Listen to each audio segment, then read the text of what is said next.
السلام عليكم ورحمة الله وبركاته. أنا معاكم أمير فاروق وبنكمل محتوى الويب دبلومة. كنا المرة اللي فاتت واللي قبلها اتكلمنا على الفورم، النماذج والإنبوت. النهاردة هنستكمل مع بعض الجزء الأخير من الإنبوت. لو لسه ما شفتش الفيديو الأول والفيديو التاني من الإنبوت والفورم، روح بسرعة اتفرج عليهم علشان تقدر تكمل معايا الجزء الأخير من النماذج فورمز اللي هي في ال HTML. اول حاجه النهارده عايزين نتكلم عليها في الفورم وهو الانبوت تايب رقم 10، وهو انبوت تايب color بيديني امكانيه ان اخد من اليوزر القراءه دي هي عباره عن لون. يعني هنا كنا بناخد منه تكست او باسورد او سيرش او نمبر ايا كان. هنا الداتا اللي انا هاخدها من اليوزر هي عباره عن لون color.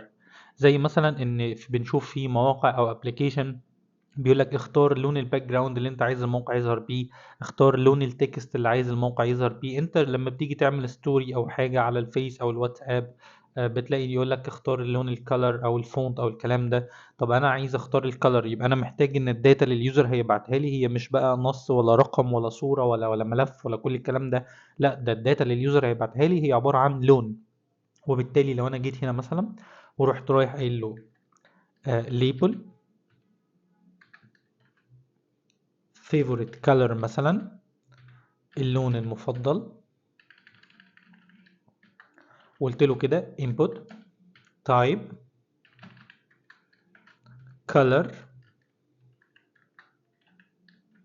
ونعمل كده PR.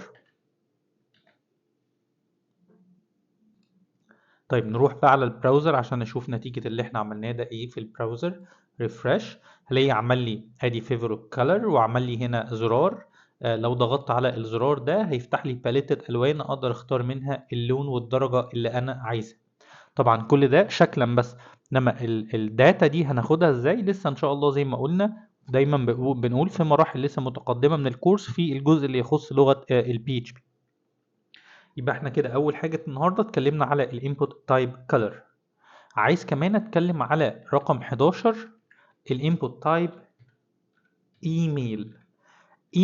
لو انا عايز اخلي اليوزر يبعت لي تكست، التكست ده واخد فورمات الايميل، يعني تكست @الdomain.com مثلا، يعني لازم يبقى واخد شكل فورمات الايميل ده، ما ينفعش يكتب اي تكست عادي.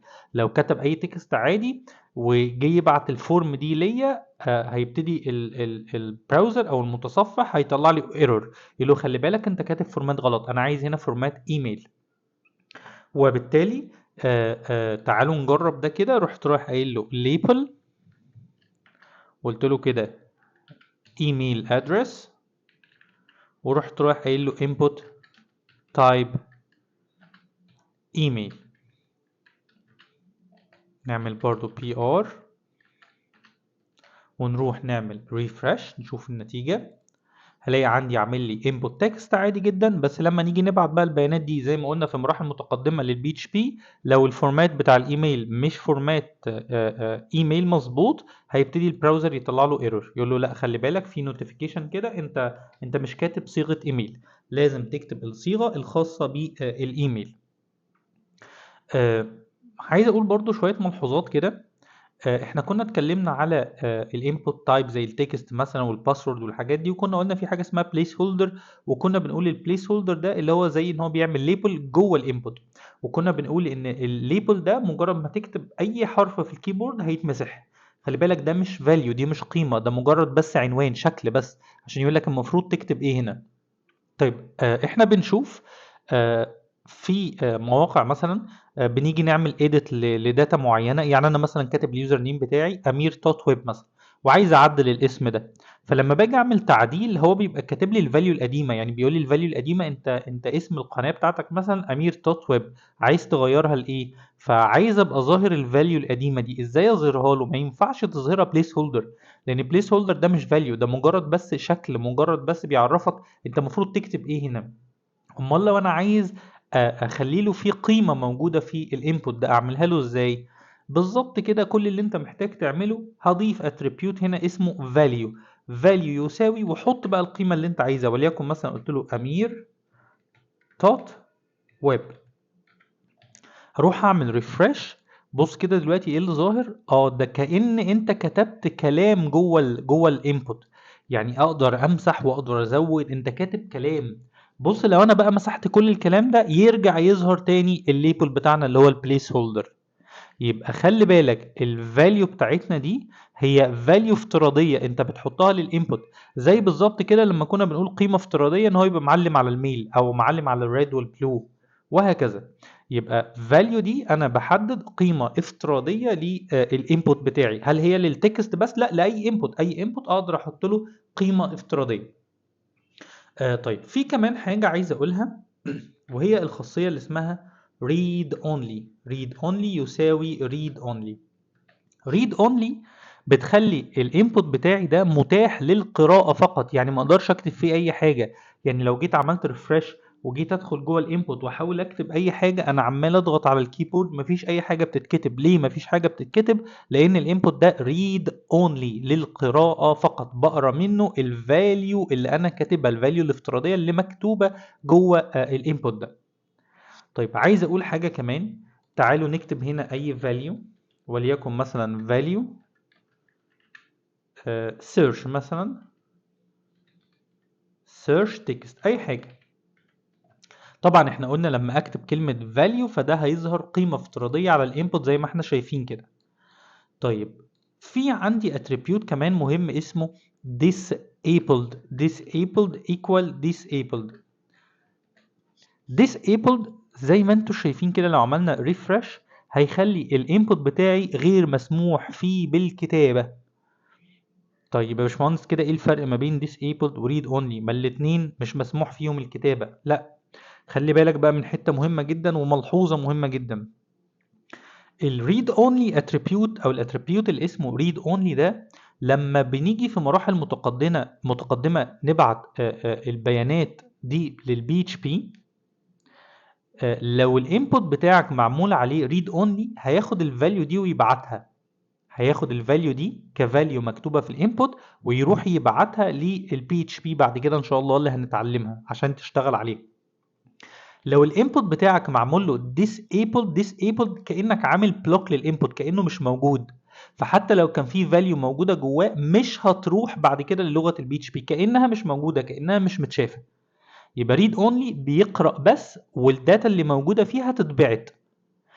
disabled مش هيبعت أي بيانات بعد كده للبي اتش بي بتاعتنا. يبقى كده احنا فهمنا ايه الفرق ما بين read only وما بين disabled. في عندي برضو attribute اسمه required. required يساوي برضو نفس الفاليو اللي هي required. ايه required دي؟ required دي معناه ان مش هينفع ابعت الفورم دي للبي اتش بي غير لما لازم الانبوت ده بياناته تكون دخلت. عارفين لما بتيجي تملى كده اي فورم موجوده على الانترنت وتلاقي فيه علامه الستار دي، علامه الاسترك دي موجوده جنب الانبوت، لما نروح نعمل ريفرش كده تلاقي دايما في مواقع كده وانت بتعمل الفورم عامل لك علامه الاستريك او علامه النجمه دي، علامه الستار دي جنب الانبوت. احنا دايما فاهمين ان دي معناها ريكوايرد. يعني ايه ريكوايرد؟ يعني ما اقدرش ادوس سبميت، ما اقدرش ابعت الفورم دي غير لما اكون دخلت البيانات اللي جوه الفورم ده. وبالتالي لو انت عايز الفورم ما تتبعتش غير لما الانبوت ده يكون دخل فيه بيانات، كل اللي انت محتاج تكتبه في الانبوت ده ان هو required، ان هو مطلوب. طيب في كمان حاجة عايز اقولها وهي مش input ولكن هي جوه الفورم. احنا كنا اتكلمنا لو انا عايز ادي لليوزر مجموعة من الاختيارات فكنا عندنا الراديو بوتن والتشيك بوكس، وكان الفرق ما بينهم ان الراديو بوتن اختيار واحد فقط انما التشيك بوكس اقدر اختار اختيارات متعددة. في عندي حاجة شبه الراديو بوتن والتشيك بوكس وهي اسمها select menu. لو انا عايز اعمل قائمة select، لو انت عايز تعمل قائمة select اقدر اعمل ده من خلال لغة ال HTML عن طريق التاج اللي اسمه select. بيعمل لي منيو، بيعمل لي قائمة. القائمة دي احط فيها مجموعة من الاختيارات وفي امكانية ان اليوزر يختار اختيار واحد فقط او مجموعة من الاختيارات. كل اللي انت محتاج تعمله ان كل اختيار جوه القائمة دي هيتحط جوه تاج عندي اسمه option و /option.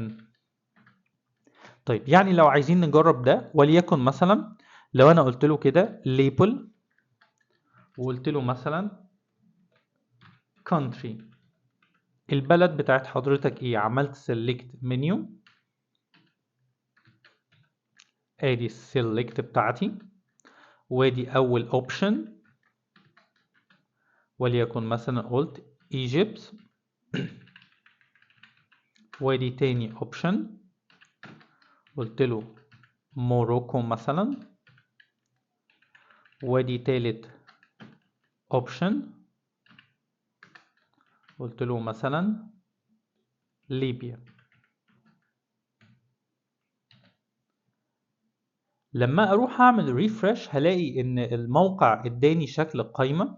القائمة دي لو ضغطت عليها اقدر اختار منها الاختيار اللي انا عايزه، ولكن خلي بالك ان بداية القائمة هي ايجيبت. اشمعنى؟ علشان خاطر اول اوبشن عندك في الاختيارات هو ايجيبت، وبالتالي دايما اول اوبشن عندي هو اللي بيظهر افتراضي في الموقع. طب انا ما اقدرش اغير ده، يعني ما اقدرش اخلي مثلا موروكو تبقى هي الاوبشن اللي تم اختياره افتراضيا. اقدر. ازاي؟ كل اللي انت محتاج تعمله انك هتروح للاوبشن اللي انت عايزه يبقى تم اختياره افتراضيا، وتكتب له اتريبيوت اسمه selected equal selected. هعمل سيف، اروح اعمل ريفرش. خلي بالكوا كده، اعمل ريفرش موروكو رغم ان هي تاني واحده في القايمه، ولكن هي الافتراضي، هي اللي لما بتفتح الموقع بتلاقي تم اختيارها. يبقى لو انت عايز تخلي فيه اوبشن هو اللي تم اختياره بدون ما يكون هو اول اوبشن في السلكت منيو، كل اللي انت محتاج تعمله انك تضيف الاتريبيوت اللي اسمه selected. طب لو انا عايز ادي امكانيه لليوزر ان هو يختار اكتر من اختيار، هنا ما بيقدرش يختار غير اختيار واحد بس.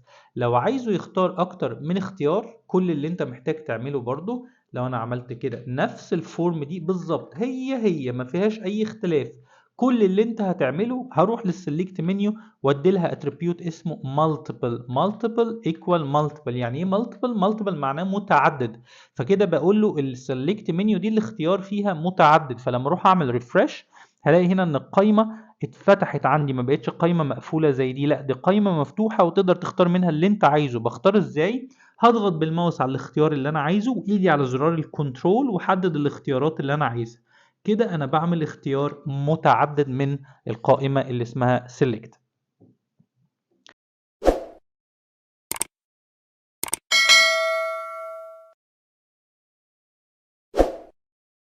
طيب اخر حاجه عايزين نقولها في الفورم، وكده الفورم بتاعتنا في ال HTML تبقى خلصت، وهي الزراير او الباتون. ازاي اعمل زراير او باتونز في ال HTML؟ اولا في ال HTML في ثلاث انواع من الزراير. في عندي زرار اسمه submit، في عندي زرار اسمه reset، في عندي زرار اسمه button. ايه الفرق ما بين الثلاث انواع من الزراير دول؟ اول نوع ده اللي هو السبمت، ده الزرار المسؤول عن ان لما اليوزر يكتب كل البيانات بتاعته في الفورم، اول لما يضغط على الزرار بتاع سبمت ده، سبمت ينقل البيانات اللي اتكتبت في الفورم دي ويروح يوديها للغه البي اتش بي عشان تشتغل عليها وتخزنها عندي في الموقع. يبقى السبمت هو الزرار اللي بيعمل ارسال، ياخد البيانات من الفورم ويروح يبعتها بقى للجزء الثاني من الكورس بتاعنا اللي هو البي اتش بي عشان اخزن البيانات بتاعتي دي. ريست وهو زرار مسؤول عن تنظيف الفورم بتاعتي. يعني ايه؟ انت دلوقتي قعدت كتبت في الفورم شويه بيانات، مليت الفورم بالبيانات، مليت الفورم بتاعتك بالبيانات واكتشفت انك كتبت بيانات غلط وعايز تعيد الفورم دي من اول تاني، يا اما هتخش على واحد واحد تمسحه، يا اما هتعمل ريفرش للصفحه بتاعتك.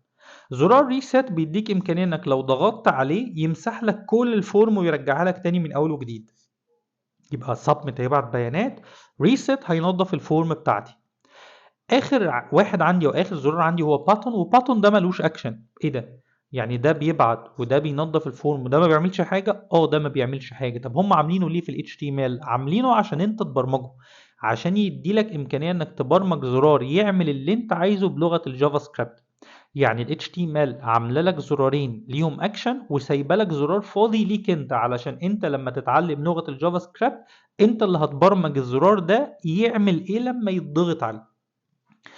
الزراير عندي في ال HTML بتتكتب بطريقتين. الطريقة الأولى إنك تقدر تكتب input type عادي، input type زي ما اتعلمنا، وأحط هنا الزرار بتاعي. الطريقة التانية سواء طبعا submit أو reset أو button.